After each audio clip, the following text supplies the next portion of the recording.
Next, bringing opportunity to a vast hidden population of Aboriginal children in India. Special correspondent Fred DeSam Lazaro visited one school that's trying to break the cycle of poverty on a massive scale. His report was produced in partnership with the Pulitzer Center on Crisis Reporting and is part of our series, Agents for Change. The 18,000 students at the Kalinga Institute of Social Sciences, only a half of them were gathered in this assembly, have two things in common. They come from India's so-called tribal communities, and they're extremely poor.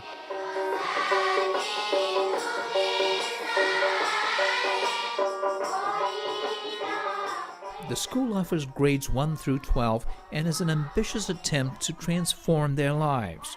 The brainchild of Achyuta Samantha, a 47-year-old entrepreneur.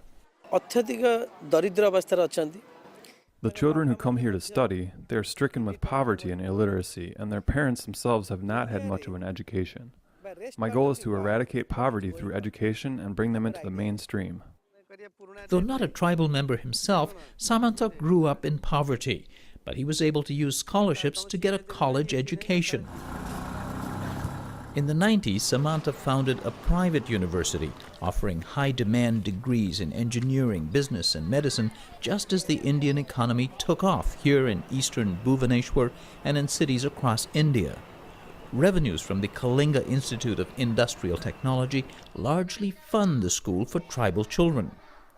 Samantha lives simply and takes no salary. He says he simply wants to give tribal children the same opportunities he got.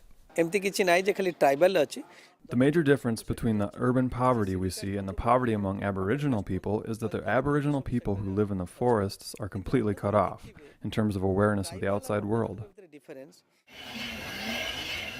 India has about 400 distinct Aboriginal tribes who number perhaps 80 million. They've lived far outside the mainstream for millennia, in forests across central and eastern India.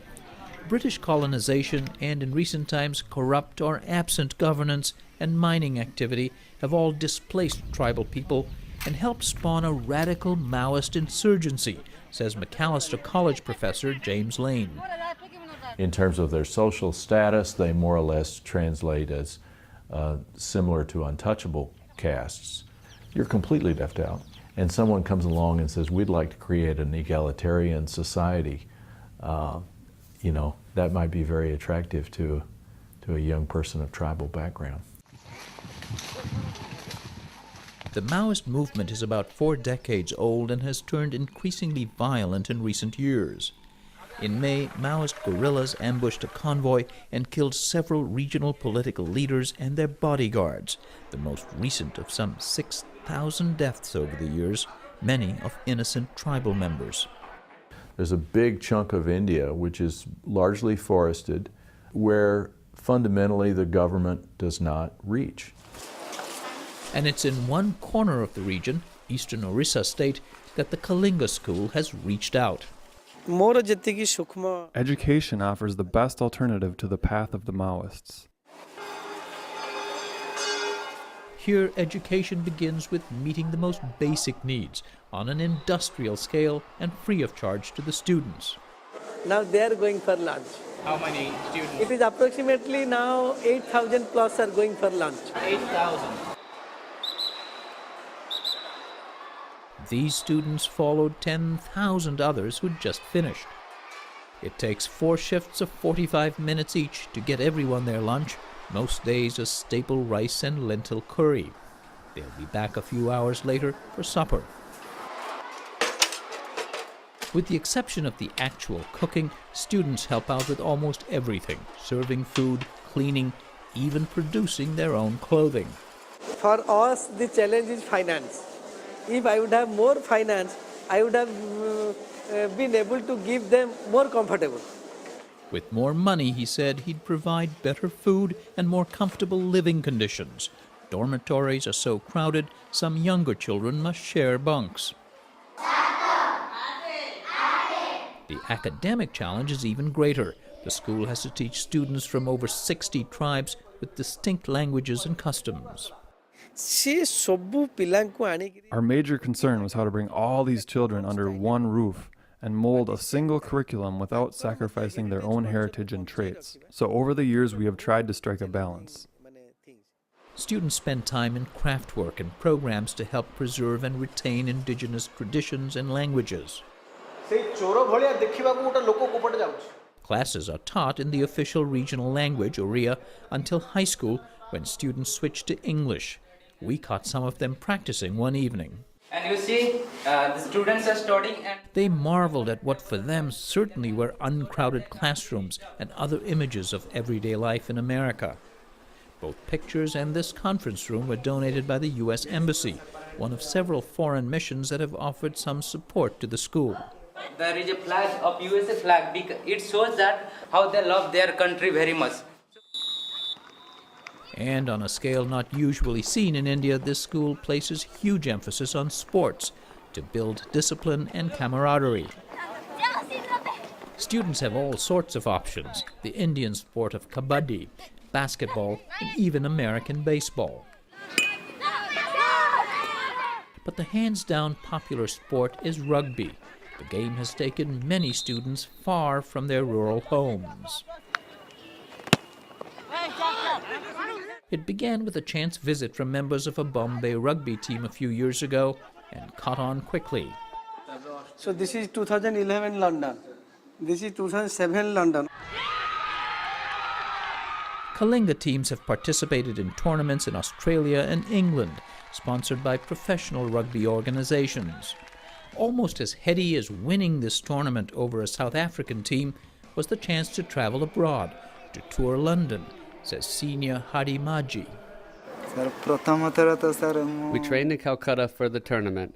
Prior to leaving, we were given English lessons, shown how to use the toilets, and they taught us table manners. His teammate and fellow senior Raj Kishore Murmu says their success on the pitch reinforced a message the school tries to convey. We've learned in this school to never think of ourselves as inferior to anybody else. And I think others respect us also.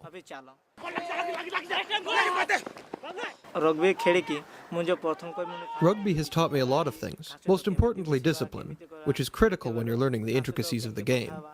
For example, I know now if I suddenly encounter a tiger, I'll know how to dodge it.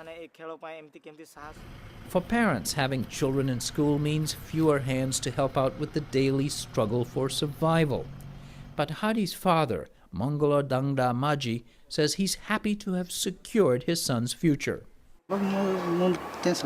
He's already got more than I got in my entire lifetime. There's no going back. There is nothing in our village. Maybe in the future my son will be able to help bring better facilities to our area. A hospital, or medical clinic, or some kind of school. Hadi and Raj Kishore, like other Kalinga graduates, can take advantage of seats reserved for them at the colleges founded by Samanta. He says most of these students opt to remain close to home where they're most urgently needed.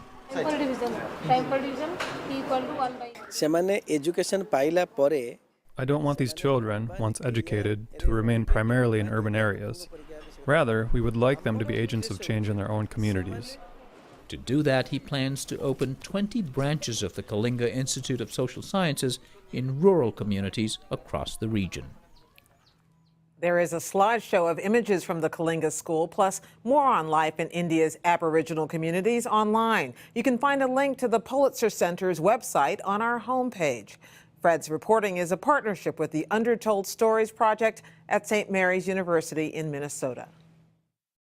Our aim is to educate 200,000 underprivileged Aboriginal children by the turn of this decade. We can and we will do it with your help and support. Help us in whatever way you can to bring these hapless children to the mainstream, in helping the children to dream for a better future. Let us work together to make the dreams come true.